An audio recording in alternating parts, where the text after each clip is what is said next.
بسم الله الرحمن الرحيم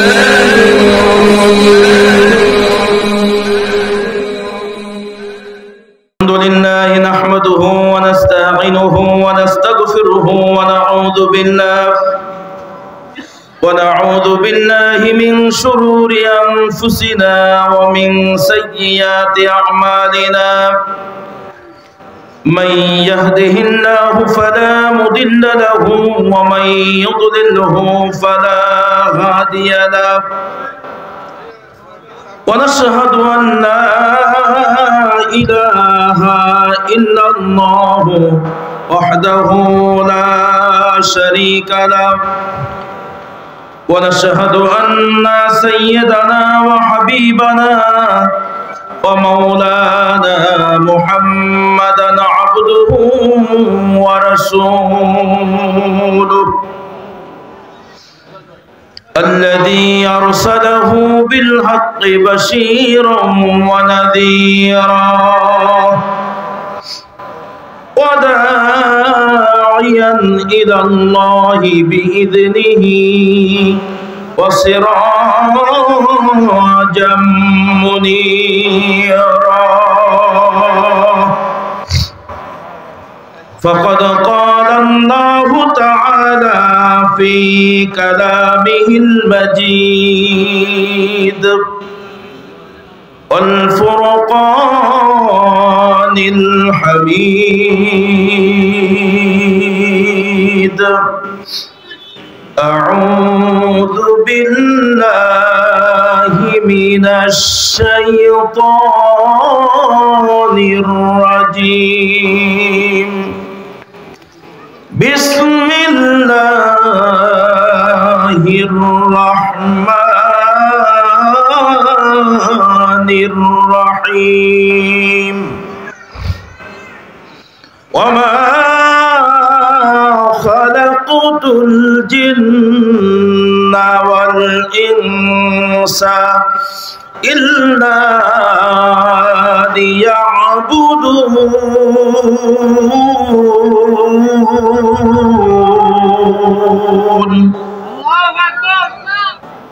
صدق الله العظيم وبلغنا رسولنا الكريم صلوا عليه وسلموا تسليما الله زاد محمدا تعظيما সকলেই দরুদ ইব্রাহিম পড়ি। নামাজের মধ্যে আমরা যেই দরুদটা পড়ি একটা আওয়াজ দিয়ে দিয়ে পড়েন, আপনার পড়াটা যেন আপনার পাশের ভাই শুনতে পায়। হতে পারে আপনার পড়া শুনে আপনার কোনো ভাই যদি কোনো একটা ভুল শব্দের সংশোধন করে নেয়, এটা হতে পারে আপনার আমার জন্য সকলের নাজাতের ওসিলা। এই জন্য সকলে আওয়াজ দিয়ে দিয়ে পড়েন তো, আল্লাহুম্মা সাল্লি আলা মুহাম্মদ كما صليت على إبراهيم وعلى آل إبراهيم إنك حميد مجيد اللهم بارك على محمد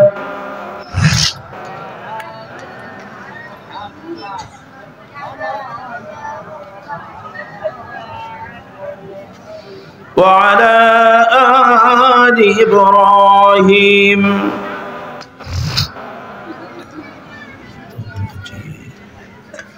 এই ভুবনে কে আর আছে রে আপন, এই ভুবনে কে আর আছে রে আপন,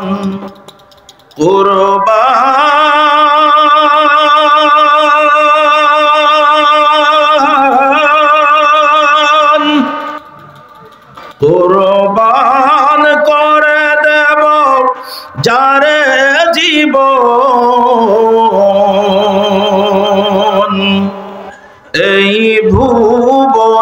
কে আর আছে রে আপন, এই ভুবনে কে আর আছে রে আপন।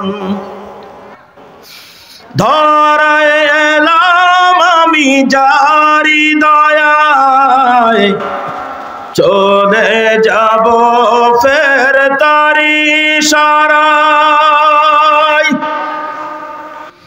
ধরায় এলাম আমি যারি দয়ায়, চলে যাব ফের তারি ইশারায়। তার হাতে সঁপেছি জীবন মরণ, তার হাতে সঁপেছি জীবন মরণ। কুরবান করে দেব যারে জীবন, এই ভুবনে কে আর আছে রে আপন, এই ভুবনে কে আর আছে রে আপন। আলহামদুলিল্লাহ। মুআজ্জাজ মুহতারাম উপস্থিত, ঐতিহ্যবাহী ঢাকা জেলার প্রসিদ্ধ শিক্ষা প্রতিষ্ঠান ধামরাই থানার অন্তর্গত শরীফবাগ ইসলামিয়া কামিল মাদ্রাসার উদ্যোগে ৭৬তম এ কোরআনী মাহফিলের সম্মানিত সভাপতি, সর্বজন শ্রদ্ধাভাজন প্রখ্যাত আলেমে দ্বীন উস্তাদুল আসাতিজা, মুহাক্কিক, মুদাক্কিক, মুতাআম্মিক, মুতামাহির হযরতুল আল্লাম জনাব ডক্টর ফয়জুল আমিন সরকার মাদানী সাহেব, অধ্যক্ষ অত্র শরীফবাগ ইসলামিয়া কামিল মাদ্রাসা। আজকের মাহফিলে আমন্ত্রিত প্রধান অতিথি, বিশেষ অতিথি মহোদয়, আমন্ত্রিত উলামায়ে কেরাম, উপস্থিত আছেন মুসলিম জাতির গর্বিত সন্তান, জানা অজানা আরো অন্যান্য উলামায়ে হযরত। আমি গুনাহগার, হয়তোবা অনেকে ছাত্র হওয়ারও যোগ্যতা রাখি না। উপস্থিত বয়োজ্যেষ্ঠ, বয়োকনিষ্ঠ, জ্ঞানী গুণী সুধীজন ভাই ও বাবাজিরা, পর্দানিশিনী, অবলা সরলা মা ও বোনেরা, প্রশাসনের দায়িত্বে নিয়োজিত আছেন সর্বস্তরের কর্মকর্তা কর্মচারী ভাইরা, প্রিয় এলাকাবাসী, আলোচনার প্রারম্ভে আপনাদের কাছ থেকে আন্তরিক দোয়া পাওয়ার নিমিত্তে আরো একবার অন্তরস্থল থেকে মোবারকবাদ জানাই। আসসালামু আলাইকুম ওয়া রাহমাতুল্লাহি ওয়া বারাকাতুহু। আল্লাহ তাবারক ওয়া তাআলার দরবারে শুকরিয়া আদায় করছি যে মহান আল্লাহ তাবারক ওয়া তাআলা আপনাকে আমাকে এই মুহূর্তে, যেই সময় অনেক মানুষ অসুস্থতার কারণে হাসপাতালে পড়ে আছেন, অনেক মানুষ কারণে অকারণে কারাগারে আবদ্ধ হয়ে আছেন, আজকের এই জান্নাতি বাগানের সুসংবাদ মাইকিং করে, পোস্টারিং করে, হ্যান্ডবিল করে, মৌখিক পর্যালোচনায় এলাকার হাজার হাজার মুসলিম নরনারীর কর্ণকুহুরে পৌঁছে দেওয়ার পরেও এ হাজারো জনতার ভিতর থেকে আপনার আমার মতো কিছু মানুষকে, যেই মনিব স্বাধীন সুস্থ শরীরে রাতের আরামের ঘুমকে উপেক্ষা করে হেন সন্ধিক্ষণে এ জান্নাতি বাগানে আসার বসার তৌফিক দান করেছেন, সেই মহান মনিবের দরবারে শুকরগুজার করছি। আলহামদুলিল্লাহ। আরেকটু জোরে বলা যাবে না? আলহামদুলিল্লাহ। দুরূদ ও সালাম মানবতার মুক্তির দিশারি, উম্মতের কান্ডারি, আপনার আমার নবী শাফাআতুন নবী জানার জীবন আদর্শ বাস্তবায়নের লক্ষ্যে শরীফবাগ ইসলামিয়া কামিল মাদ্রাসাটি প্রতিষ্ঠিত করা হয়েছে। আজকের এই কোরআনের মাহফিলের আয়োজন করা হয়েছে এবং আমরা এসেছি। তিনি হলেন আপনার আমার নবী জনাবে মুহাম্মদুর রাসূলুল্লাহ সাল্লাল্লাহু আলাইহি ওয়াসাল্লাম। সম্মানিত হাজিরিন, আজকের এই মজলিসের উপলক্ষে সেই দুপুর থেকে এ পর্যন্ত বিভিন্ন উলামায়ে হযরতের কাছ থেকে কোরআন সুন্নাহর দিক নির্দেশনামূলক তাত্ত্বিক আলোচনা শুনেছেন। আমিও গুনাহগার নাসিস নালায়েক, আপনাদের পায়ের ধুলির অধম, আলোচনা করে বুঝাইব হয়তো এমন ইলম আমার ভিতরে নাই, তবু দাওয়াতি মেহমান হিসাবে এসেছি। তো যতটুকু কনফিডেন্স আছে সেদিকে লক্ষ্য রেখে আল্লাহ তাআলার একান্ত নিয়ামতের আশায়, আপনাদের বিশেষ দোয়ার প্রত্যাশায় আজকের মজলিসের হক আদায়ের নিমিত্তে পবিত্র কোরআনুল কারীমের সূরাতুল জারিয়াত অতীব চিনা জানা আপনার আমার 56 নম্বর আয়াতখানি তেলাওয়াত করেছি। তেলাওয়াতকৃত কোরআনের অংশের উপরে তাফসীরের হাইসিয়াতে শিক্ষণীয় কিছু কথা বলার নিয়ত করেছি। আল্লাহ পাক আমাকে বলার, আপনাদের শোনার, সে অনুযায়ী সকলকে বাস্তব জীবনে আমল করা তৌফিক দান করুন। সবাই বলুন আল্লাহুম্মা আমিন। আর একটু জোরে আওয়াজ দিয়ে বলুন আল্লাহুম্মা আমিন। আজকের মজলিসে আপনারা যারা এসেছেন, আমি একটু প্রশ্ন করছি, উত্তর দিবেন। যেহেতু শিক্ষাঙ্গন, একটা মাদ্রাসার মাঠে মাহফিল, এটা একটা শিক্ষা প্রতিষ্ঠান, তো শিক্ষণীয় বিষয় বোঝার জন্য একজন শিক্ষক যখন ছাত্রদের পড়ায়, তো ছাত্র যদি মনোযোগ সহকারে শিক্ষকের পড়া, উস্তাদের পড়া না শোনে, তাহলে ক্লাস শেষে ওই ছাত্রর জন্য সময়টা হয় নষ্ট, অপচয়। বলেন ঠিক না বেঠিক? তো আপনি আজকের মাহফিল সফলতা হবে তখন যদি আমরা আজকের মজলিস থেকে আমাদের জীবনের জন্য কিছু শিক্ষা গ্রহণ করতে পারি। কথা বলেন ঠিক না বেঠিক? আমি বোঝার জন্য সহজ ভাষায় বলছি, আজকের মাহফিলে আপনারা যারা এসেছেন, আপনারা নিজের ইচ্ছায় এসেছেন নাকি কেউ আপনাদেরকে পাঠিয়েছে? আরো জোরে আওয়াজ দিয়ে বলেন। নিজের ইচ্ছায় এসেছেন। এই মাহফিল সময়ের ব্যবধানে যখন শেষ হবে, আল্লাহ যদি হায়াত রাখেন, এই মাহফিলের মাঠে আবার আপনারা বসে থাকবেন নাকি নিজের ইচ্ছায় চলে যাবেন? আরে হানা উত্তর দেন। আরো জোরে আওয়াজ দিয়ে বলেন। নিজের ইচ্ছায় চলে যাবেন নাকি তাড়িয়ে দেওয়া লাগবে? তাহলে নিজের ইচ্ছায় এসেছেন, আবার নিজের ইচ্ছায় চলে যাবেন। শোনেন, এ কামিল মাদ্রাসা, কামিলের আগে একটা ক্লাস আছে ফাজিল, আমাদের যেটা বলা হয় জেনারেল লাইনে, কলেজ লাইনে ডিগ্রি। এই ডিগ্রি ক্লাস তথা ফাজিল ক্লাসে একটা সাবজেক্ট আছে আকাইদ। আকাইদের পরিভাষায় আল্লাহ তাআলা পৃথিবীর এক শ্রেণীর মানুষকে কাসব দিয়েছেন আর ইখতিয়ার দিয়েছেন, যার বাংলা অর্থ হলো বুঝ শক্তি আর অনুভূতি শক্তি। এই আকাইদ সাবজেক্টটা পড়ানো হয়। তো কাসব এবং ইখতিয়ার, বুঝ শক্তি আর অনুভূতি শক্তির সমন্বয় আল্লাহ তাআলা আপনাকে আমাকে একটা বিবেক নামের মহা দৌলত দান করেছেন, যেটা অন্য কোনো প্রাণীকে দেয়নি। তো এই বিবেক নামের মহা দৌলত ব্যবহার করে আমরা বুঝতে শিখেছি কোনটা ভালো, কোনটা মন্দ, কখন সকাল, কখন সন্ধ্যা, কখন রাত, কখন দিন, কোনটা উঁচু, কোনটা নিচু, কোনটা হালাল, কোনটা হারাম। এগুলো আমরা যেগুলো দিয়ে নিরীক্ষণ করি, যেই বিষয়টাকে নিয়ে, যেই মাধ্যমটাকে নিয়ে আমরা এটা বিচক্ষণ করি, এটার নাম হলো বিবেক। একটু জোরে আওয়াজ দিয়ে বলেন, নামটা কি? আমার কথা কি বোঝা যায়? কষ্ট হয়, ভাষা বুঝতে কষ্ট হয় না তো? আল্লাহু আকবার। তো আমরা বিবেককে কাজে লাগিয়ে এলাকার অনেক মানুষ থেকে বাছাই করে আমাদের বিবেককে কাজে লাগিয়েছি না, এই মুহূর্তে এলাকার অনেক জায়গার চেয়ে আমাদের এই মাহফিলের মাঠটা উত্তম। এজন্য আমরা এসেছি। কথা বলেন ঠিক না বেঠিক?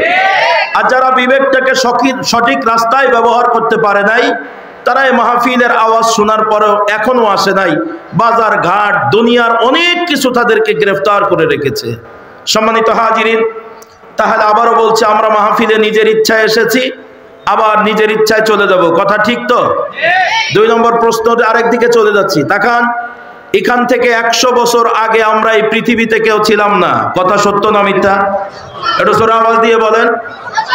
76তম মাহফিল হচ্ছে, অর্থাৎ আমার মনে হয় 76 বছর বয়সের মানুষ এখানে খুব কম আছে।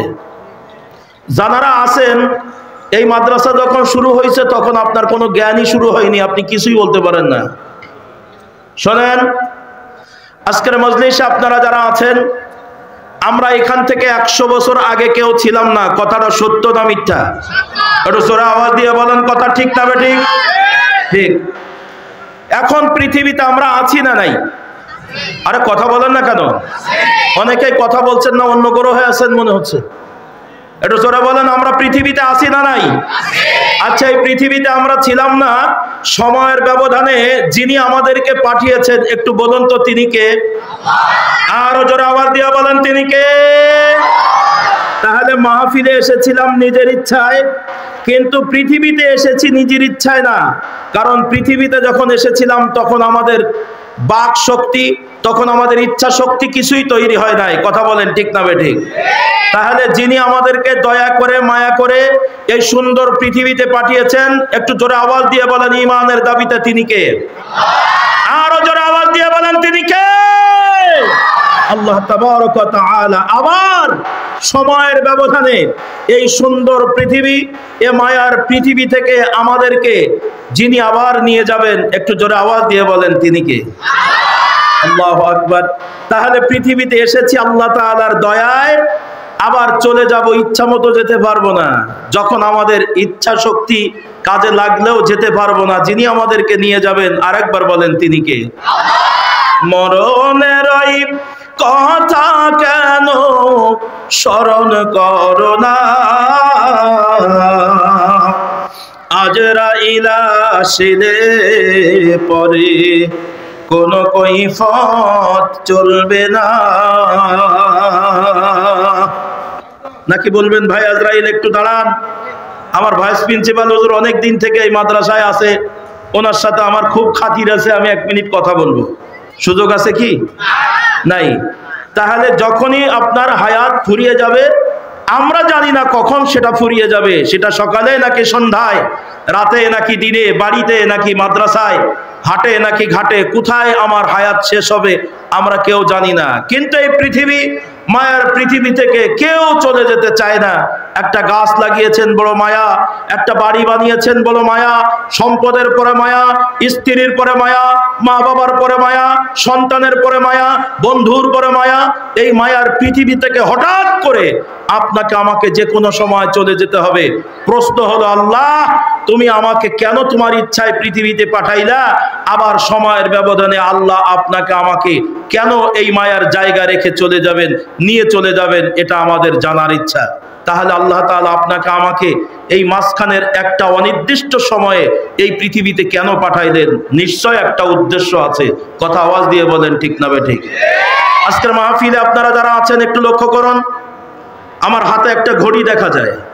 আপনারা যদি আমার কথা বুঝে থাকেন বলেন তো ঘড়িটার উদ্দেশ্য কি? একটু জোরে আওয়াজ দিয়ে বলেন। এই তো আপনারা ইংরেজি ভালো পারেন, টাইম দেখায়। আর তো বাংলায় বলেন তো? হ্যাঁ, সময় নিরূপণ করা। তাহলে ঘড়ির উদ্দেশ্য হলো সময় দেওয়া। কথা বলেন ঠিক না বেঠিক? আমার সামনে দুটো মাইক্রোফোন দেখা যায়, আপনারা যদি বুঝে থাকেন তাহলে বলেন তো এই মাইকের উদ্দেশ্য কি?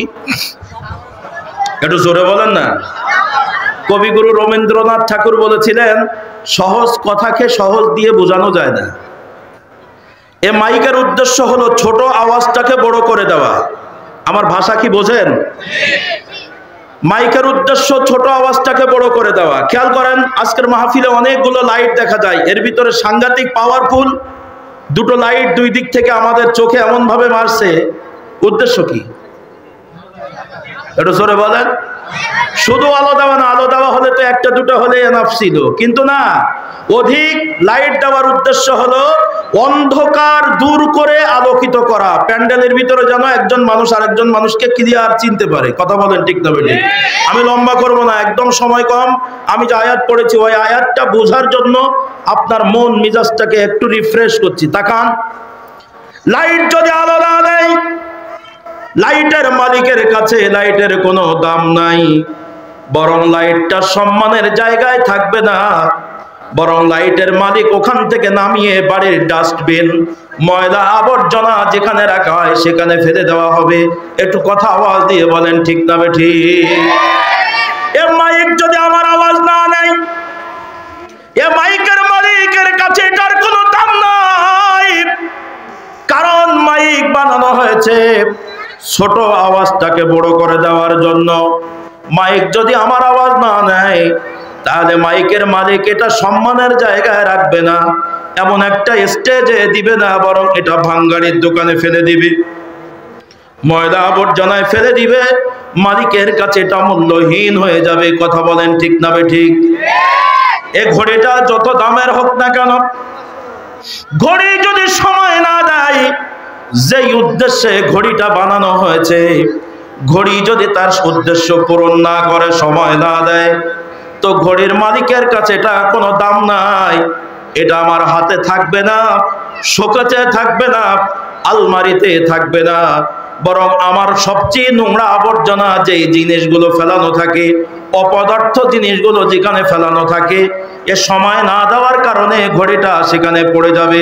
একটু কথা আওয়াজ দিয়ে বলেন ঠিক না বেঠিক? আমি বোঝার জন্য আবার বলি, ঘড়ি যদি সময় না দেয় মালিকের কাছে কোনো দাম নাই। মাইক যদি আল্লাহু আকবার আওয়াজ না নেয়, এই মাইকে মালিকের কাছে কোনো দাম নাই।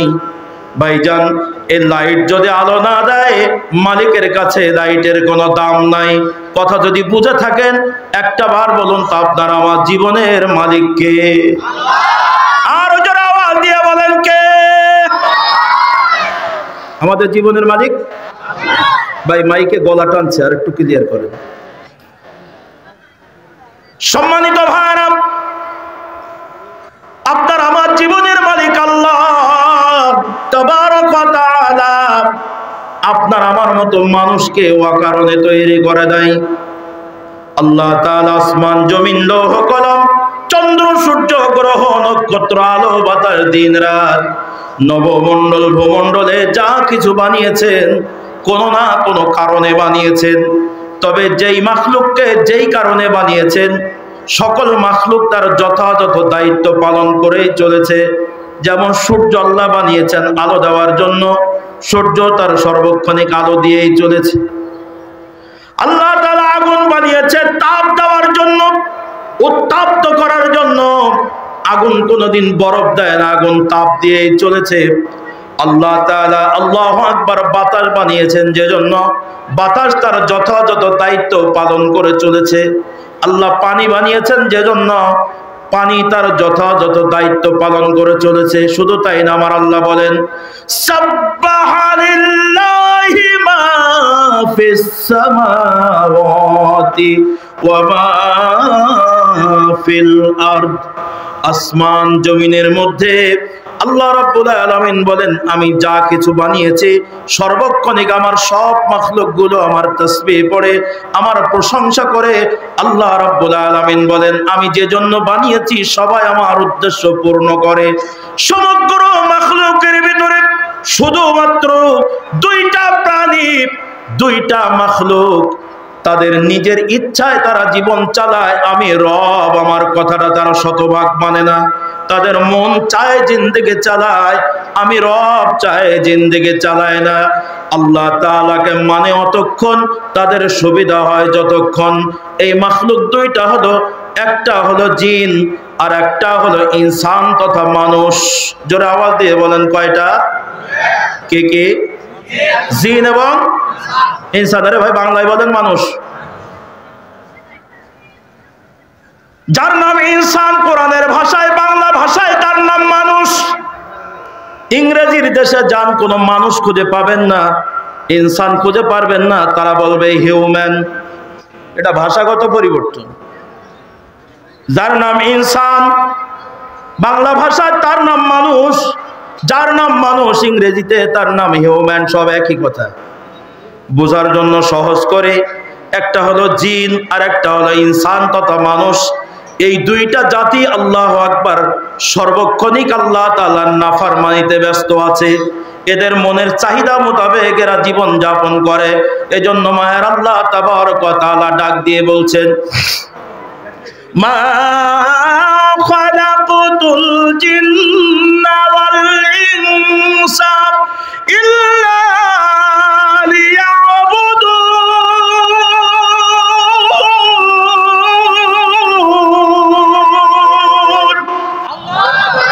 আল্লাহ বলেন, আমি মানুষ এবং জিন জাতিকে শুধুমাত্র কেবলমাত্র একমাত্র আমি আল্লাহ রাব্বুল আলামিনের দাসত্ব করার জন্য, গোলামি করার জন্য, কোরআনের ভাষায় ইবাদত করার জন্য তৈরি করেছি।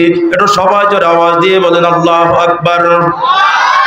আমার এই ছোট্ট কথার ভিতরে আপনারা বলেন, আপনার আমার মতো মানুষকে আল্লাহ তাআলা পৃথিবীতে কি করার জন্য পাঠিয়েছেন? খেলা করার জন্য? একটু জোরে আওয়াজ দিয়ে বলেন, কি করার জন্য?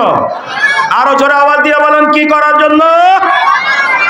ইবাদত করার জন্য। মাশাআল্লাহ, আপনাদের কথার সাথে আমি একমত। আসলে আপনার আমার সমাজে এই ইবাদত নামের একটা আরবি শব্দ, এটা এমন ভাবে আমাদের কাছে হাইড করা আছে। আল্লাহ তাআলা এই মানুষকে যে জন্য বানিয়েছেন, অধিকাংশ মানুষরা হাইড করে রাখার কারণে তারা জানেই না কি জন্য তাদেরকে পাঠিয়েছেন। আমরা সব বাংলা ঠিক বলছি, খেয়াল করেন। আমাদের বাংলাদেশে বিশেষ করে বাঙালি মুসলমান আমরা যারা, আমরা কোরআনুল কারীম সবাই পড়তে জানি না। যারা পড়তে জানি তাদের ভিতরে অধিকাংশ লোক কোরআনের অর্থ জানি না। কথা বলেন ঠিক না বেঠিক? আজকের মাহফিলের মাঠে আপনারা যারা বসে আছেন, এ কোরআন আপনাদের কাছে দিলে আপনারা পড়তে পারবেন আমি বিশ্বাস করি, কিন্তু অর্থ করে দিতে পারবেন কয়জন? একটু হাত দেখান তো। দুই একজন আলেম ওলামা ছাড়া সম্ভব না। কি কথা বলেন? অনেকেই হাত উঁচু করেছেন, বুঝি সুঝে করেন। কোরআন শরীফের অর্থ অনুবাদ করতে পারবেন না? কারা পারবে? ওলামায়ে কেরাম ছাড়া সম্ভব নয়। কথা বলেন ঠিক না বেঠিক? তাহলে আজকের মাহফিলে যত মানুষ আমরা আছি, কোরআন শরীফের অনুবাদ করতে না পারা লোক বেশি, না কোরআনের অনুবাদ করতে পারে এমন লোক বেশি? না পারা লোক বেশি। সমগ্র বাংলাদেশ যদি জরিপ করা হয়, তাহলে কোরআন শরীফের অর্থ করতে পারা লোক বেশি না না পারা লোক বেশি? লাখের ভিতরে একজনও পাওয়া যাবে না কোরআন শরীফ বিশুদ্ধ অনুবাদ করতে পারে। কি কথা বলেন? 1 লাখ মানুষের ভিতরে মুসলমান আমরা যারা কোরআন শরীফের বিশুদ্ধ অনুবাদ করতে পারে এমন একজন লোক পাওয়া খুব রিয়ার। আমি এ কথা এজন্য বলছি, আমাদের দেশের সর্বস্তরের সাধারণ মানুষ তাদের সুবিধার্থে এ কোরআনুল কারীম যাতে করে বুঝতে পারে, এজন্য বাংলাদেশের বিশেষজ্ঞ অনেক উলামায়ে কেরাম তারা কোরআনের বঙ্গ অনুবাদ করেছেন, বাংলায় অর্থ লিখেছেন। কথা বলেন ঠিক না বেঠিক? আমি বাজার কেন্দ্রিক ঘুরে বিভিন্ন প্রকাশনার কোরআন শরীফ নিয়ে আলহামদুলিল্লাহ ওভারঅল তাফসিরও বেরিয়েছে, আরবি তাফসির মূল সেখান থেকে বাংলা হয়েছে, এমন অনেকগুলো তাফসির বাংলার বাজারে পাওয়া যায়। তো সেগুলো আমি জরিপ করে করে দেখলাম যে কোরআনুল কারীমে আল্লাহ তাআলা মানুষকে যে জন্য পাঠিয়েছেন, ইল্লা লিয়াবুদুন, শুধুমাত্র একমাত্র তার ইবাদত করার জন্য। যে ইবাদত শব্দটা আরবি থেকে আবার বাংলায় অনুবাদের সময় আরবি শব্দটা লিখে রেখেছে, ওখানে বাংলায় লেখেন ইবাদত মানে কি। এই কথাটা যদি লিখতেন তাহলে সাধারণ মানুষ সবাই বুঝতো ইবাদত মানে আসলে কি। আল্লাহ তাআলা আপনাকে আমাকে পাঠিয়েছেন বাংলায় হলো আল্লাহর দাসত্ব করার জন্য। ইবাদত শব্দের অর্থ হলো দাসত্ব করা, ইবাদত শব্দের অর্থ হলো গোলামি করা। কথা আওয়াজ দিয়ে বলেন ঠিক না বেঠিক? কিন্তু দুঃখের সাথে স্মরণ করছে, আচ্ছা বাংলাদেশটা যারা চালায়, আলেম ওলামারা চালায়, বাংলাদেশ নিয়ন্ত্রণ করে আলেম ওলামা। আমাদের ঢাকা জেলা যিনি সর্বোচ্চ প্রশাসনিক কর্মকর্তা উনি হলেন ডিসি।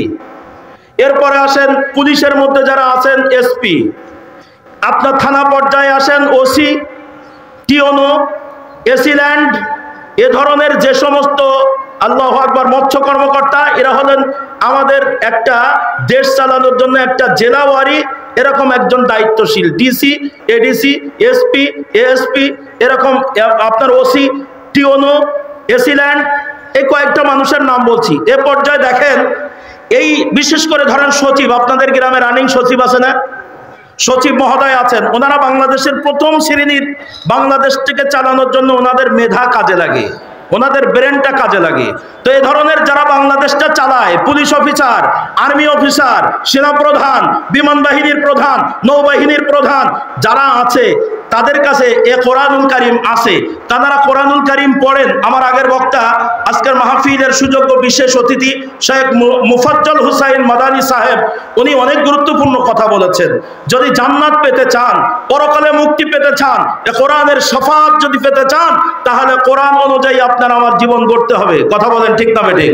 উনি বলেছিলেন, আল্লাহ রাসূল এই মর্মে বলেছেন, মান কারা আল কোরআন ফাস্তাদহারাহু ফাহাল্লা হালালাহু ওয়া হাররামা হারামাহু আদখালাহুল্লাহুল জান্নাহ। তুমি কোরআনুল কারীম তেলাওয়াত করো, তেলাওয়াত করে শুধু চুমু খাবে আর তাকের পটে উঠিয়ে রাখবে না, বরং এই কোরআনে যেগুলো হালাল আছে ও হালাল জিনিসগুলো তুমি মেনে নাও। ওয়া হাররামা হারামাহু, যেগুলো হারাম এই কোরআন থেকে যেগুলো হারাম সেগুলো তোমার জীবন থেকে বর্জন করো। হালাল মেনে নিবা, হারাম বর্জন করবা। এমন ভাবে কোরআন যখন তেলাওয়াত করবে, এই অবস্থায় যদি তুমি মারা যাও, আদখালাহুল্লাহুল জান্নাহ, রাসূল বলছেন তুমি জান্নাতে প্রবেশ করবে। সুবহানাল্লাহ বলেন। শুধু তাই না, হাদিসের শেষ অংশ, ওয়াশাফাহু বিআশরাতিম মিন আহলি বাইতিহি কুল্লুহুম কদ ওয়াজাবাত লাহুন নার। এই কোরআনের আমল করার কারণে কি আমল করেছো? যেগুলো হালাল ওগুলো মেনে নিয়েছো, যেগুলো হারাম ওগুলো বর্জন করেছো। কোরআনের উপরে তুমি সঠিক পথে যাওয়ার কারণে তুমি একা জান্নাতে যাবে না, বরং 10 ঘর তোমার পরিচিত মানুষ যারা জাহান্নামী হয়ে যাচ্ছে তাদেরকে সুপারিশ করে তুমি জান্নাতে নিয়ে যেতে পারবে। আল্লাহু আকবার। আজকের মাহফিলে আপনারা যারা আছেন, এখন শোনেন, এই কোরআনুল কারীম আপনার আমার কাছে হালাল এবং হারামের পার্থক্য করতে পাচ্ছি না কেন? আজকের গোটা সমাজ জরিপ করে দেখেন, আমরা যদি জিজ্ঞাসা করি এই কোরআন এর ব্যাপারে কারোর কোনো সন্দেহ আছে? একটু জোরে আওয়াজ দিয়ে বলেন। কারোর কোনো সন্দেহ নাই। আমরা যে যে দলের লোক হই না কেন, যে যেই মতের মানুষ হই না কেন, এই কোরআনের ব্যাপারে কারোর বিন্দু পরিমাণ কোনো সন্দেহ নাই। আছে কি? 4টা মাযহাব নিয়ে আমাদের সমাজে গন্ডগোল আছে। 4 মাযহাবের সব আলেম এই কোরআনের ব্যাপারে কোনো দ্বিমত পোষণ করেন নাই। কথা বলেন ঠিক না বেঠিক? আল্লাহু আকবার। আমাদের দেশে যত ইসলামী কালচার চলছে, সব মানুষগুলো কোরআনের ব্যাপারে দ্বিমত করে নাই। একটা মানুষও কোরআন নিয়ে কোনো ইখতিলাফ করে নাই, কোনো দ্বন্দ্ব নাই। আমাদের আহলে হাদিসের ভাইরা বলছে কোরআন সঠিক, আল্লাহু আকবার। হানাফি মাযহাবের ভাইরা বলছে কোরআন সঠিক, তাবলীগ জামাতের লোক বলছে কোরআন সঠিক, ইসলামী শাসনতন্ত্র আন্দোলন বলছে কোরআন সঠিক, জামাত ইসলামের লোক বলছে কোরআন সঠিক, আওয়ামী লীগের লোক বলছে কোরআন সঠিক, বিএনপির লোক বলছে কোরআন সঠিক, জাতীয় পার্টির লোক বলছে কোরআন সঠিক। যত ভণ্ড পীর আছে এই দেশে, যারা শিরিক বিদআত নিয়ে বসে থাকে, তারাও বলছে কোরআন সঠিক। আমার আল্লাহ এক বাক্যে সার্টিফিকেট দিয়ে দিয়েছেন 1500 বছর পূর্বে, যালিকাল কিতাবু লা রাইবা ফীহি। এই কোরআনের মধ্যে, এই কিতাবের মধ্যে কোনো সন্দেহের অবকাশ নাই। একটু কথা বলেন ঠিক না বেঠিক? তাহলে কোরআনের মধ্যে যদি সন্দেহের অবকাশ না থাকে, আপনি মুসলমান বলে দাবি করেন, এই কোরআন থেকে আপনি আল্লাহু আকবার কি বুঝলেন? আল্লাহ তাআলা আপনাকে আমাকে পাঠিয়েছেন ইল্লা লিয়াবুদুন, শুধুমাত্র তার দাসত্ব করার জন্য, গোলামি করার জন্য। আজকের যদি প্রত্যেকটা কোরআনের অনুবাদের মধ্যে ওনাদের ভুল ধরার যোগ্যতা আমার নাই, তবে মনে হয় অধিক বিদ্বান হওয়ার কারণে এমনটা হয়। যেমন যারা ইংরেজি বেশি জানে, দেখবেন বাংলা কথা বলতে যে ফটফট করে ইংরেজি বুঝিয়ে ফেলে।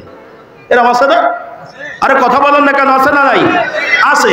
তা কোরআন শরীফের যারা অনুবাদ করেছে, ওনারা আমার মতন সদিমদ্দি কলিমদ্দি মৌলবী না, ওনারা অনেক বড় মাপের আলেম।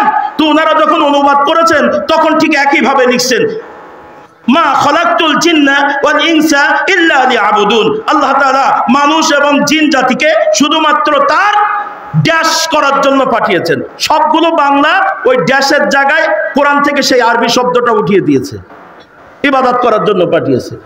লিখ হলো আমাদের এখানে, সমস্যা হলো এখানে। যদি ওখানে লেখা থাকতো আল্লাহ তাআলা আপনাকে আমাকে তার দাসত্ব করার জন্য পাঠিয়েছে, তাহলে প্রত্যেকটা জেলার শিক্ষিত মানুষ আজকে যারা কোরআন বাংলায় পড়ে, অনুবাদ পড়ে, তারা সবাই বুঝতো আল্লাহ কেন তাকে বানিয়েছে। কিন্তু তারা তা বোঝে নাই। কি বোঝে নাই? তারা বুঝেছে ইবাদত করার জন্য পাঠিয়েছে। তো ইবাদত কি যদি কারোর কাছে জিজ্ঞাসা করা হয়, লোকটা খুব ইবাদত বন্দিগি করে, তাহলে কি করে? ইবাদত বন্দিগি করা লোকটা কি করে? তাহলে লোকটা বলবে লোকটা নামাজ পড়ে, সালাত আদায় করে। আমি নামাজ বলছি, আপনারা রাগ করছেন নাকি?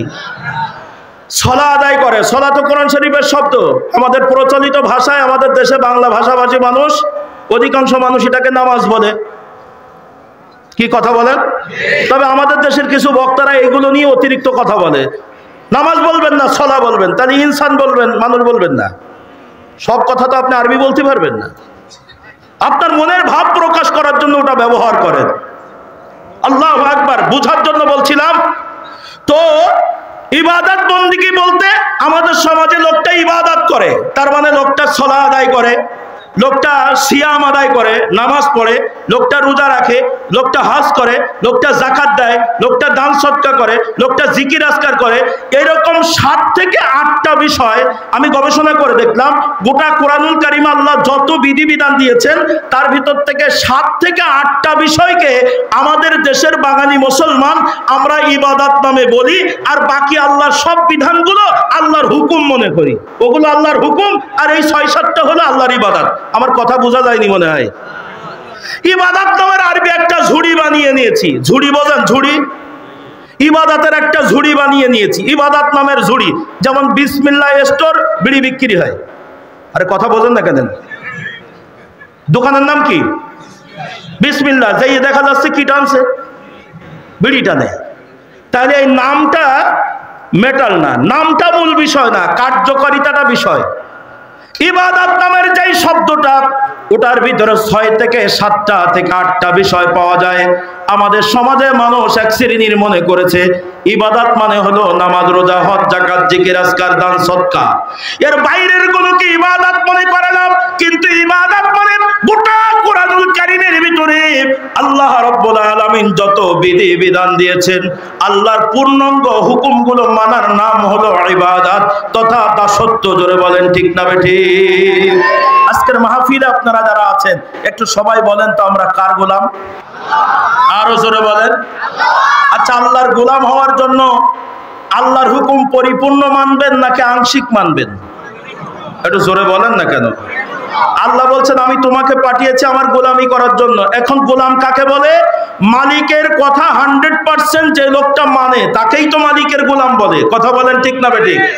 গোলাম তাকে বলে মালিকের কথা মতো যেই লোকটা 100% চলে, তাকেই গোলাম বলে, তাকেই দাস বলে। আজকের মজলিসে যারা আছেন, একজনের মালিক 10টা হুকুম করেছে, কিন্তু লোকটা পালন করেছে 5টা, আর 5টা পালন করে নাই। ওই লোকটা কি মালিকের কাছে সম্মান পায়? একটু কথা আওয়াজ দিয়ে বলেন, পায় না। তাহলে আরেকবার পরিষ্কার করেন, আমি একদম আপনাদের কথাটার মূল বিষয় নিয়ে আসছি। বলেন আমাদের জীবনের মালিক কে? তাহলে হুকুম মানবো কার? জোরে বলেন, হুকুম মানবো কার? আল্লাহর হুকুমটা লেখা আছে কোথায়? আর কথা বলেন না কেন কোথায়? এ কোরআনের উপরে কারোর কোনো সন্দেহ আছে? নাই। এখন তাকান, আল্লাহ তাআলা বলছেন ইয়া আইয়ুহাল্লাযীনা আমানু উদখুলু ফিস-সিলমি কাফা ওয়া লা তাত্তাবিউ খুতুওয়াতিশ শাইতান ইন্নাহু লাকুম আদুউম মুবিন।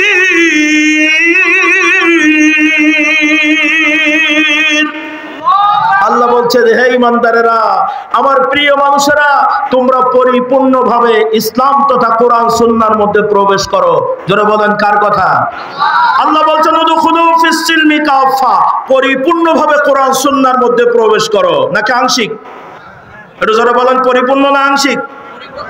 এরপরে আমার আল্লাহ বলছেন ওয়ালা তাত্তাবিউ খুতুওয়াতিশ শাইতান, এ কোরআন সুন্নাহর বাইরে যেই রাস্তা, যেই মত, যেই পথ, এটা হলো শয়তানের মত আর পথ। খবরদার, কোরআন সুন্নাহর বাইরে ওই রাস্তায় যেও না। এই নিশ্চয় তোমাদের প্রকাশ্য দুশমন। এ কোরআন সুন্নাহর বাইরের রাস্তা তোমাকে জাহান্নামে নিয়ে যাবে।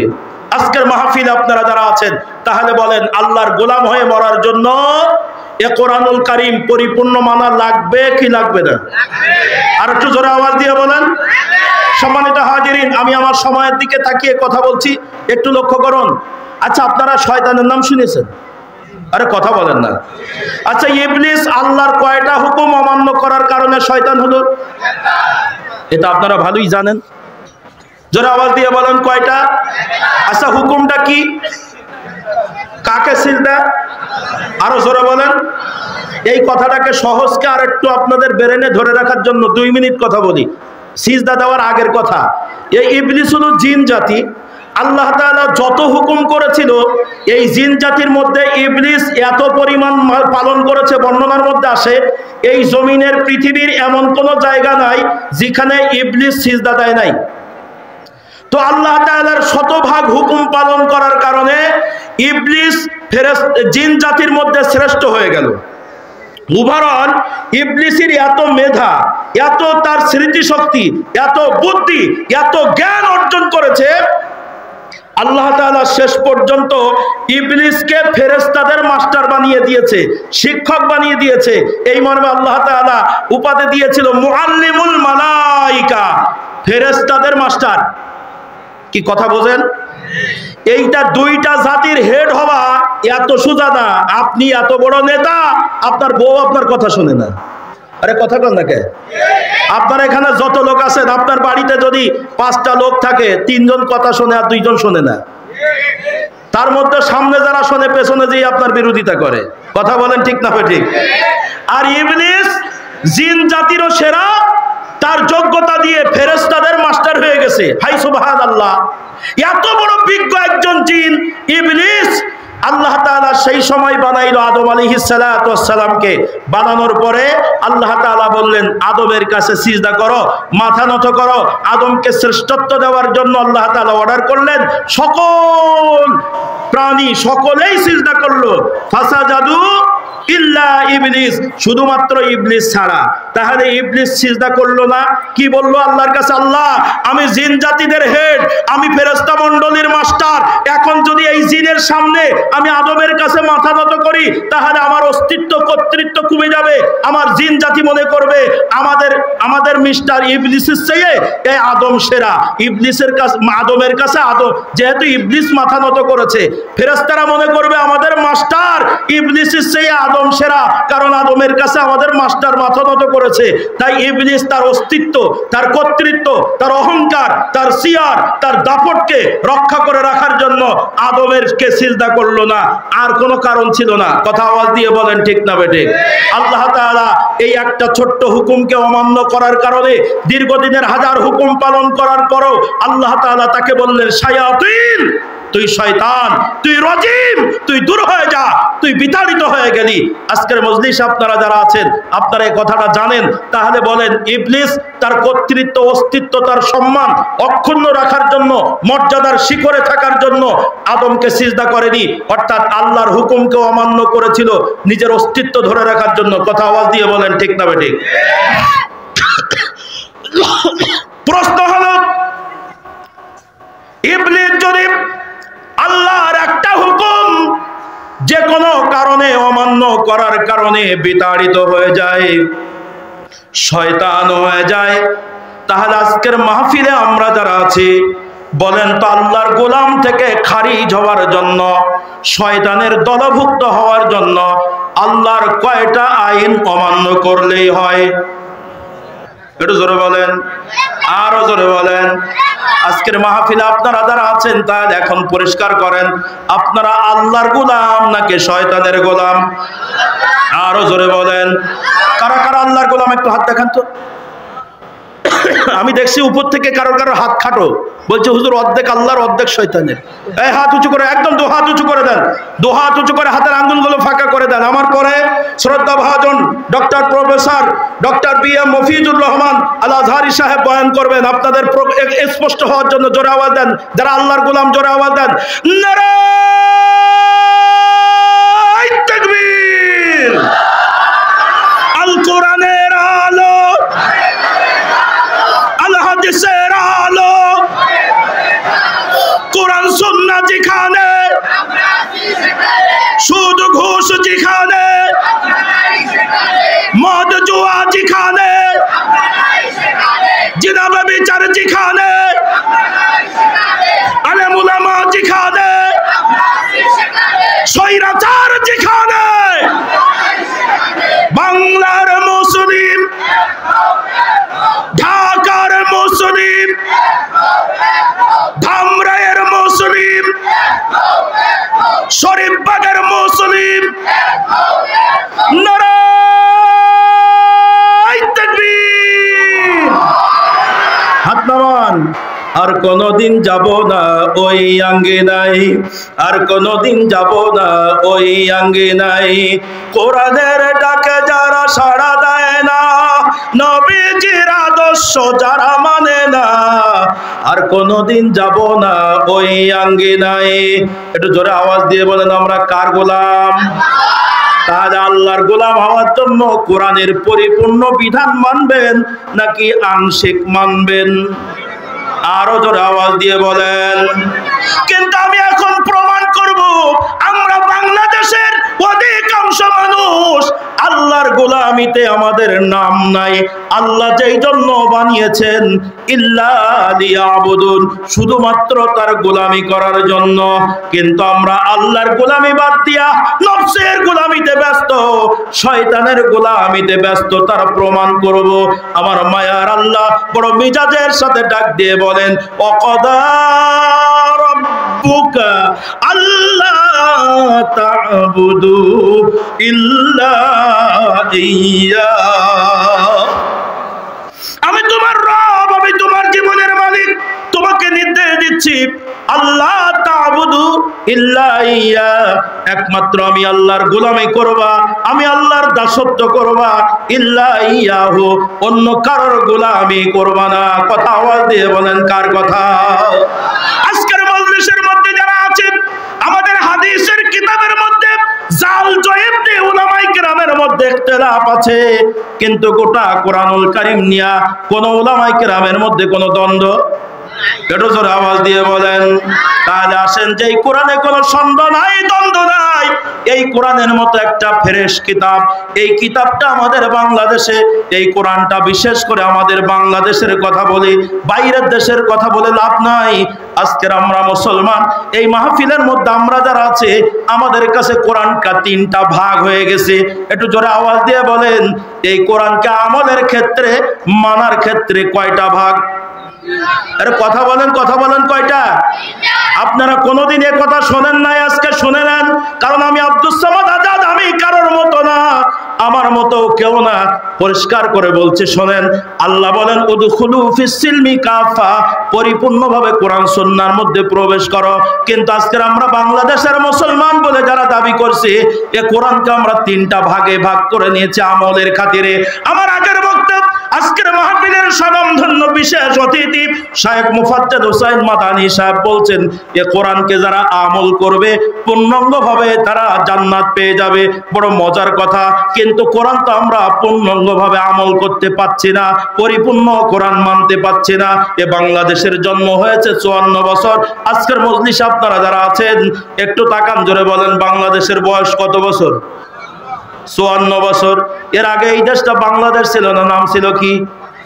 এই যে অনেক পাকিস্তানি আছে এখানে, হ্যাঁ চাচা, পাকিস্তানে জন্ম নিয়েছেন আর আমাদের বাংলাদেশে থাকেন, ভালোভাবে থাকবেন, কোনো ঝামেলা করবেন না তো? হ্যাঁ বুঝেন, ইতিপূর্বে যারা ঝামেলা করছে সব কিন্তু পাকিস্তানে জন্ম নেওয়া লোকগুলো, কথা কয় না। এই মুক্তিযোদ্ধা যারা কোন দেশে জন্ম নিয়েছে? পাকিস্তানে জন্ম নিয়েছেন, মুক্তিযোদ্ধা করে আমাদের বাংলাদেশে আছেন, থাকেন, ভালোভাবে থাকেন, গন্ডগোল ঝামেলা করেন না। সম্মানিত দিনী ভাইরা, আমি বুঝাইতে চাচ্ছি, এই দেশটা 54 বছর আগে ছিল পূর্ব পাকিস্তান। এই দেশের মানুষ যুদ্ধ সংগ্রাম করে একটা মাধ্যম দিয়ে সোনার বাংলাদেশ নামকরণ করলেন, লাল সবুজের পতাকা।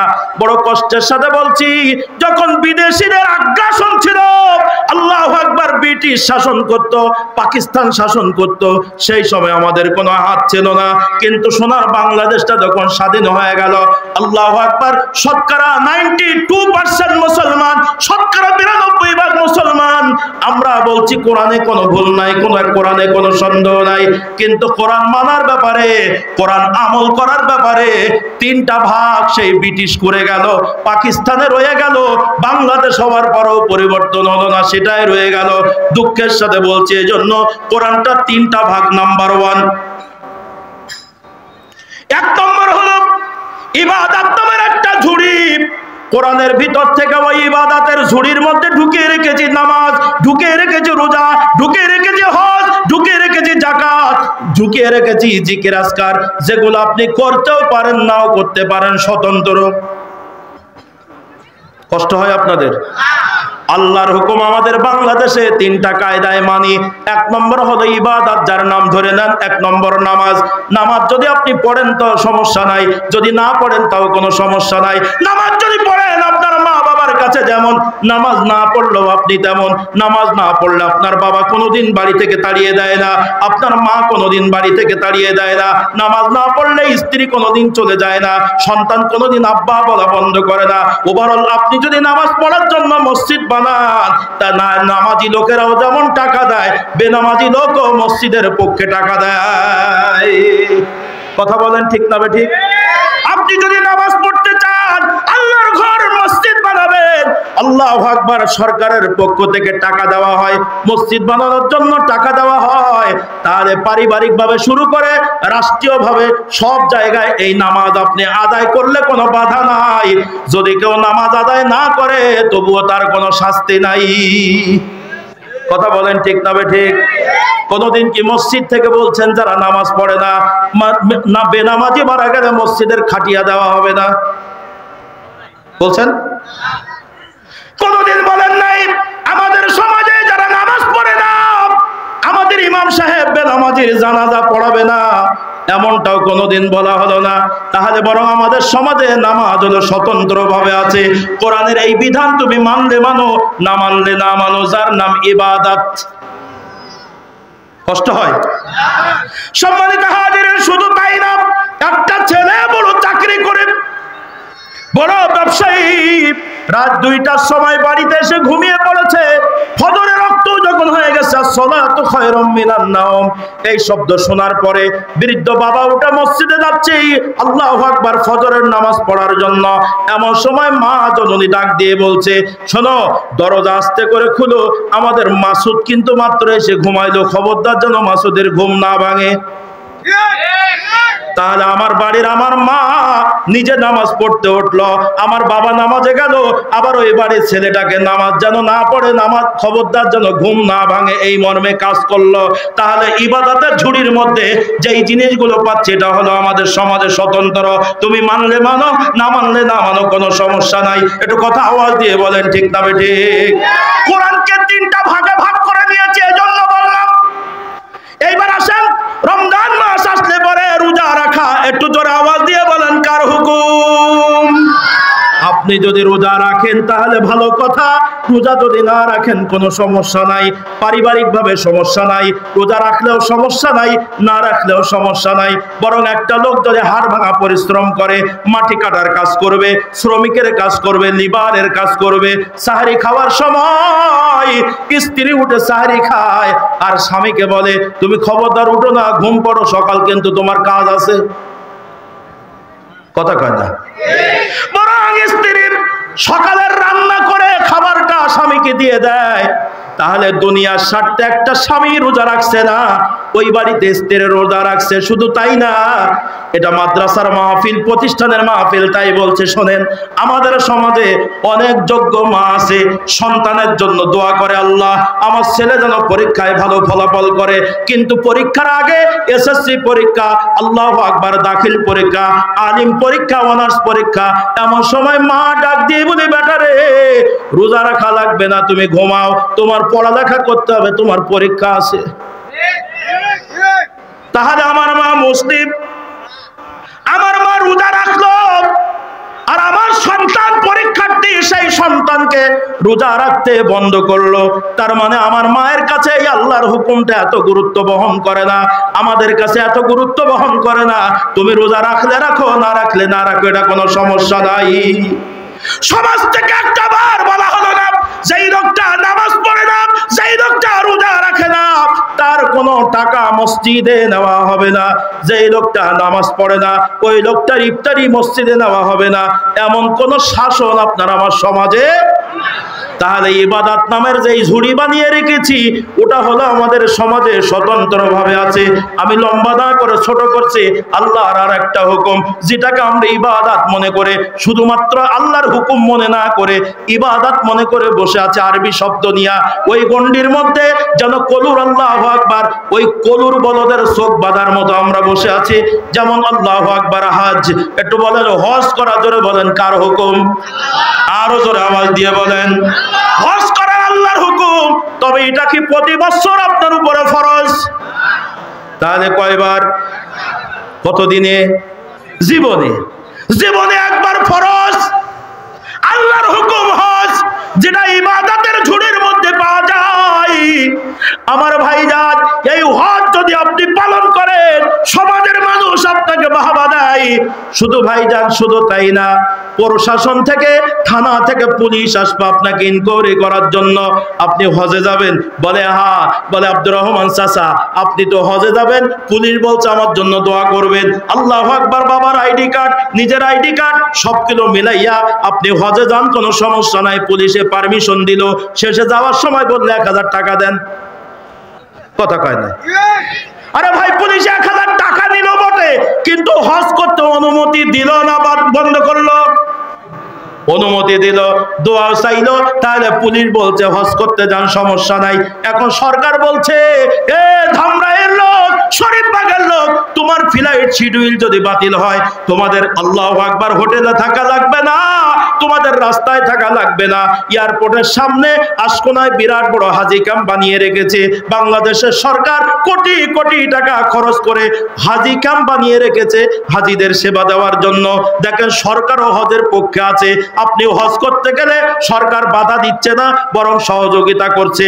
শুধু তাই না, হজ মিশন থেকে ঘোষণা দিচ্ছে সরকারের পক্ষ থেকে, বাংলাদেশের হাজিরা আল্লাহর হুকুম পালন করবা, আল্লাহু আকবার, মক্কা মদিনা যখন জিয়ারত করবা, যদি অসুস্থ হও আরবি ভাষার ডাক্তারদের তোমরা চিনবা না, তাই বাংলাদেশের ডাক্তার নিয়ে যাওয়া হচ্ছে, ফ্রি চিকিৎসা, ওষুধের ব্যবস্থা করা হচ্ছে। তাহলে আল্লাহর হুকুম এই কোরআনের ভিতর থেকে যেটাকে ইবাদত মনে করেছি, এই হজের ব্যাপারে আমাদের গ্রাম থেকে শুরু করে, পুলিশ থেকে শুরু করে সরকার পর্যন্ত সহযোগিতা করছে। একটু কথা আওয়াজ দিয়ে বলেন ঠিক না বেঠিক? তাহলে যেগুলি ইবাদত, এর ভিতরে হজের কথা বলতে যে এখন আসেন, হজ যদি করেন ভালো কথা, কিন্তু আপনি কোটি টাকার মালিক, আপনার উপরে হজ ফরজ হয়ে গেছে। আমার দয়ার নবী বলেন, যেই ব্যক্তি হজ ফরজ হওয়ার পরে হজ না করে মারা যাবে, ও লোকটা ইহুদি হয়ে মরুক আর খ্রিস্টান হয়ে মরুক, আমি নবী আমার যায় আসে না। তাহলে যেই লোকটা সম্পদওয়ালা হলো কিন্তু হজ না করে মারা গেল, নবীর ভাষায় লোকটা হয় ইহুদি হয়ে মরবে, নাই খ্রিস্টান হয়ে মরবে। আপনার আমার সমাজে একটা ধনী লোক এখনো হজ করে নাই, তার বিরুদ্ধে কোনো অ্যাকশন নাই, সমাজ তাকে কোনো কিছুই বলে না, পুলিশ তাকে কিছুই বলে না। তাহলে ইসলামী মূল্যবোধের দিকে তাকান। আমরা ইবাদত নামের যেই জিনিসগুলো বুঝে, এটা আপনার আমার সমাজে স্বতন্ত্র, মানলে মানো, না মানলে না মানো, এটা নিয়ে কারোর ভিতরে কোনো প্রতিক্রিয়া নাই। এটা কথা বলেন ঠিক না বেঠিক? আসেন, বলেছিলাম কোরআন আমরা কয় ভাবে মেনে নিয়েছি? একটু জোরে আওয়াজ দিয়ে বলেন। 3টা ভাগ করে নিয়েছি, কোরআনের পূর্ণ আমল করতে পারছি না। আল্লাহু আকবার। এটা প্রথম ভাগ বলেছিলাম ইবাদত, যেটার নাম ইবাদত স্বতন্ত্রভাবে আছে। 2 নম্বর, গোটা কোরআনুল কারীমের ইবাদত নামের আল্লাহর 2টা হুকুম এই বাংলাদেশের মুসলমান মানতে বাধ্য, মানতেই হবে, বরং না মানলে পুলিশ মামলা হবে। যদি আল্লাহর সেই 2টা হুকুম না মানে বাংলার মুসলমান, তোমার সমাজ মেনে নেবে না, পরিবার মেনে নেবে না, রাষ্ট্র মেনে নেবে না। তাহলে আল্লাহর 2টা হুকুম আমাদের মানতেই হবে, মাস্ট বি। 2টা হুকুমের 1 নম্বর দেখেন, বলেছিলাম কোরআন কয়টা ভাগ? একটু জোরে বলেন, কয়টা ভাগ? আমি একটা ভাগ বলেছি স্বতন্ত্র, নামাজ রোজা হজ যাকাত, যেটা মানলে মানো, না মানলে না মানো। এরপরের দুইটা হুকুম আল্লাহর, এই কোরআনের বিধান এই বাংলাদেশে মানতেই হবে। যারা মুসলমান, ওটা আওয়ামী লীগের লোক মানে, বিএনপির লোক মানে, জাতীয় পার্টি মানে, জাসদ মানে, বাসদ মানে, তাবলিগ মানে, আল্লাহু আকবার আটরশি মানে, সুরেশ্বরী মানে, চরমনাই মানে, জামাত ইসলাম মানে, হেফাজতে ইসলাম মানে, আহলে হাদিসের মানুষরা মানে, সব মানুষগুলো মানতে বাধ্য। নাম্বার 1, ও নারী আর পুরুষ, যখন তুমি বিবাহ করবে, বিবাহ করার সময় দেনমোহর ধার্য করতেই হবে। এটা আল্লাহর হুকুম। এই বাংলাদেশে বিয়ে করলে দেনমোহর মানতেই হবে। আরে কথা বলেন না কেন? যদি না মানেন, কথা কয় না। স্ত্রীকে দেনমোহর দিতেই হবে। জোরে বলেন, কার হুকুম? আমি গবেষণা করে দেখেছি, সময় কম, আমি লম্বা করব না, একদম বাংলা বাংলি মূল বিষয়টা বলছি, আমি লম্বা করব না। কোরআনুল কারিমে দেনমোহর দেওয়ার ব্যাপারে আমার আল্লাহ 5টা আয়াতের ভিতরে স্পষ্ট করে দিয়েছেন। তোমরা যখন বিবাহ করবা, নেকাহ করবা, তোমার স্ত্রীকে তুমি দেনমোহর পরিশোধ করে দিবা, তার প্রাপ্য তাকে তোমরা দিয়ে দিবা। 5টা জায়গায় আল্লাহ তাআলা স্ত্রীর দেনমোহর দিয়ে দেওয়ার কথা বলেছেন আমাদের সমাজে। তাই আমরা মুসলিম যেই দলের মানুষ হই না কেন, বিয়ে করার সময় আমরা অবশ্যই দেনমোহর স্বীকার করি। একটু কথা বলেন, ঠিক না বেঠিক? দুঃখ হলো এখন আপনি দেনমোহর কেন মেনে নিলেন? সবাই মেনে নিলেন দেনমোহর, কিন্তু দেনমোহর আল্লাহ বলেছেন 5 বার। আর সালাতকে আদায় করার জন্য, নামাজকে আদায় করার জন্য আমার আল্লাহ প্রত্যক্ষ পরোক্ষ বলেছেন 82 বার। আল্লাহর 82 বারের হুকুমটা স্বতন্ত্র, মানলে মানো, না মানলে না মানো। পুলিশেও কিছু বলে না, নামাজ না পড়লে সরকার কিছু বলে না, কিন্তু বিয়ের দেনমোহর এখন না মানলে পুলিশ কেন ধরবে? কথা বলেন, কষ্ট হচ্ছে আমার কথা বলতে। আমরা সবাই কোরআনকে 100% মেনে নিয়েছি, মুখে স্বীকার করেছি, বাস্তবতায় মেনে নেই নাই। এই কোরআনকে 3টা ভাগ করে রেখেছি, এই ভাগ আমরা কাটাইতে পারি নাই। 3টা গেট দেওয়া আছে, একটা গেট খোলা আছে, ঢুকতেও পারো, বের হতেও পারো। নামাজ রোজা হজ যাকাত ইবাদতের নামের গেট। 2 নম্বর গেটে ঢুকতে হলে 2টা আইন মানতেই হবে। বিয়ের সময় দেনমোহর, তাই আওয়ামী লীগের লোক বিয়ে করলে দেনমোহর মানে, বিএনপির লোক বিয়ে করলে দেনমোহর মানে, জাতীয় পার্টির লোক বিয়ে করলে দেনমোহর মানে, জামাত ইসলাম বিয়ে করলে দেনমোহর মানে, আল্লাহু আকবার হাদিসের ভাইরা বিয়ে করলে দেনমোহর মানে, ওদিকে সরমনার পীর সাহেব দেনমোহর মানে, সুরেশ্বরের পীর সাহেব দেনমোহর মানে, আটরশির ভণ্ডরাও দেনমোহর মানে। একটু কথা বলেন, ঠিক না বেঠিক? মানছে কেন? আল্লাহর হুকুম না মানছিল, ওরা মানে না কেন? আর বাংলাদেশের ইসলামী রিসার্চ সেন্টার গবেষণা করে বলছে, মুসলমান বাংলাদেশে যারা নামকরণ করেছে আমি মুসলমান, 100 জন মুসলমান নামধারীর ভিতরে 6 জন লোক নামাজ পড়ে। কয়জন? 1500 বছর পূর্বে আমার নবীর কাছে সাহাবায়ে কেরাম জিজ্ঞাসা করেছিলেন, নবীজি মুসলমান আর কাফেরের মধ্যে পার্থক্য কি? নবী আমার দাড়ি টুপি পাগড়ি বংশের কথা বলে নাই। আল্লাহর নবী বলেন, বাইনাল আবদি বাইনাল কুফরি তারকুস সালাহ, মুসলমান আর কাফেরের মধ্যে পার্থক্য শুধু নামাজ। তাহলে যেই লোকটা নামাজ পড়ে না, ওকে মুসলমান? আরে কথা বলেন না কেন? যেই লোকটা নামাজ পড়ে না, ও হানাফিও না, ও শাফিও না, ও মালিকি না, ও আহলে হাদিসও না, বরং হলো শয়তানের একান্ত গোলাম। আরে কথা বলেন, ঠিক না বেঠিক? আজকের মজলিসে আপনারা যারা আছেন, তাহলে দেখেন আল্লাহর হুকুম দেনমোহর মেনে নিল, এটা আল্লাহর হুকুমের জন্য শুধু মানে নাই, আল্লাহর হুকুমটা বাংলাদেশে রাষ্ট্রীয়ভাবে চালু আছে, এই জন্য সবাই মানতে বাধ্য। আপনি ঠিক বললেও ঠিক, এটা না বললেও এটাই ঠিক। আল্লাহর 2টা হুকুম আমরা মুসলমান বাংলাদেশে মানতে বাধ্য। নাম্বার 2, কোরআনুল কারীম সূরাতুন নিসার ভিতরে লম্বা আলোচনা এসেছে, ফারায়েজের আলোচনা, সম্পদ বন্টনের আলোচনা। বাবা মারা যাওয়ার পরে বাবার রেখে যাওয়া সম্পত্তি ছেলে কতটুক পাবে, মেয়ে কতটুক পাবে। যদি স্ত্রী থাকে স্ত্রী 2 আনা পাবে, আল্লাহু আকবার। যদি মেয়ে না থাকে শুধু ছেলে থাকে তাহলে কে কতটুক পাবে? শুধু ছেলে নাই শুধুমাত্র মেয়ে আছে তাহলে কে কতটুক পাবে? তার বিরাদারি সত্য ভাই কতটুক পাবে? বিস্তারিত বর্ণনা, সূরা নিসার লম্বা আলোচনা। সেই ব্রিটিশ পিরিয়ড থেকে মুসলমান ধর্মীয় আইনে চালু আছে, এই বাংলাদেশে আজও আছে। এই জন্য বাবা মারা যাওয়ার পরে বাবার রেখে যাওয়া সম্পত্তি ছেলে যা পায় মেয়ে তার অর্ধেক পায়। এটা আমাদের বাংলাদেশে চালু আছে না নাই? যদি আপনি আল্লাহর এই বিধানটা, জমি জমার বন্টনটা না মেনে নেন, এক ভাই আর এক ভাইকে যদি 1 ইঞ্চি জায়গা ফাঁকি দেয়, আল্লাহু আকবার। ভালো আছেন? মাশাআল্লাহ। আমি আর কথা বলবো না, এ পর্যন্ত শেষ। শোনেন, আল্লাহু আকবার। 1 মিনিট। যদি আপনি দেনমোহরের এই আল্লাহু আকবার বিধানটা না মেনেন, সমাজ মেনে নেবে না, রাষ্ট্র মেনে নেবে না। কথা বলেন ঠিক না ঠিক? জমি জমার বন্টন যদি না মেনে নেন, সমাজ মেনে নেবে না, রাষ্ট্র মেনে নেবে না, বরং আপনার বিরুদ্ধে কোর্টে মামলা হবে। কিন্তু আপনার ভাই নামাজ পড়ে না, কোর্টে যেয়ে মামলা করেন, আমার ভাই নামাজ পড়ে না, স্যার আমি মামলা করব। আপনারা বলবেন এটা পাগলা হইছে, পাগলা করতে পাঠাও। কি কথা কোন ঠিক না ঠিক? তাহলে গোটা কোরআনুল কারীম 3 ভাগ, এই 3 ভাগের 2 ভাগ বললাম। 1 ভাগ হলো ইবাদত নামের ঝুড়ি, যার ভিতরে নামাজ, রোজা, হজ, যাকাত, আল্লাহর কয়েকটা হুকুম। 2 নম্বরে যেই জিনিসটা মানতে বাধ্য, দেনমোহর আর জমি জমার বন্টন।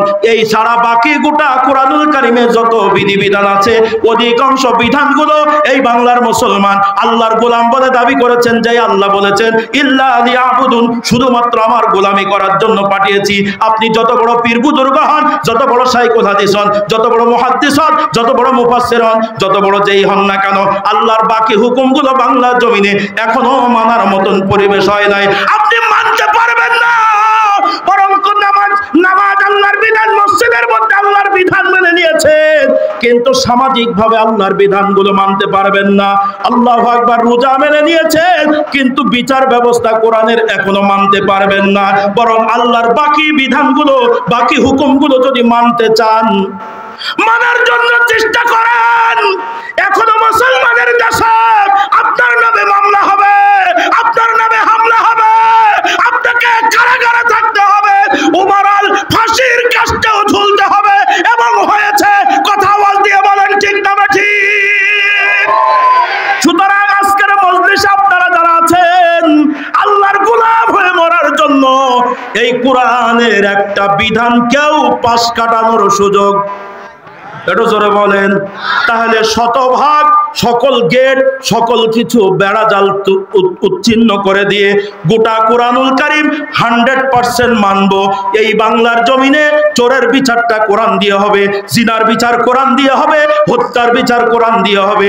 গোটা সামগ্রিক বিচার ব্যবস্থা, সমাজ ব্যবস্থা, অর্থনৈতিক ব্যবস্থা, রাজনৈতিক ব্যবস্থা, সকল জায়গায় যদি কোরআন আসে, বলুন তো এই দেশে শান্তি আসবে কি আসবে না? কারা কারা আল্লাহর গোলাম 100% কোরআনের আইন চান? একটু হাত দেখান। কিছু কিছু লোকের হাত খাটো, একটু জোরে আওয়াজ দেন। নারায়ে তাকবীর। কোরআন আছে যেখানে, কোরআন নাই যেখানে, দুনিয়ার মুসলিম, দুনিয়ার মুসলিম, নারায়ে তাকবীর। হাত নামান। আল্লাহ আমাদের সকলকে এ কোরআনুল কারীমের পূর্ণ আমলদার তথা একমাত্র আল্লাহ আপনাকে আমাকে যে জন্য পাঠিয়েছেন, ইল্লা লিয়াবুদুন, এর বাস্তবায়ন করার তৌফিক দান করুন। সবাই বলুন আমিন। ওয়া আখির দাওয়ানা আনিল হামদুলিল্লাহি রাব্বিল আলামিন। আজকের মজলিসে আমি আসলে 1 মিনিট সময় লম্বা করে ফেলেছি। আমি ক্ষমা চাচ্ছি, দোয়া চাচ্ছি, আমার জন্য দোয়া করবেন, আমি আপনার জন্য দোয়া করি। আসসালামু আলাইকুম ওয়া রাহমাতুল্লাহি ওয়া বারাকাতুহু। মাশাআল্লাহ, মাশাআল্লাহ, ভালো আছেন? মুজাহিদুল মিল্লাহ, মাশাআল্লাহ।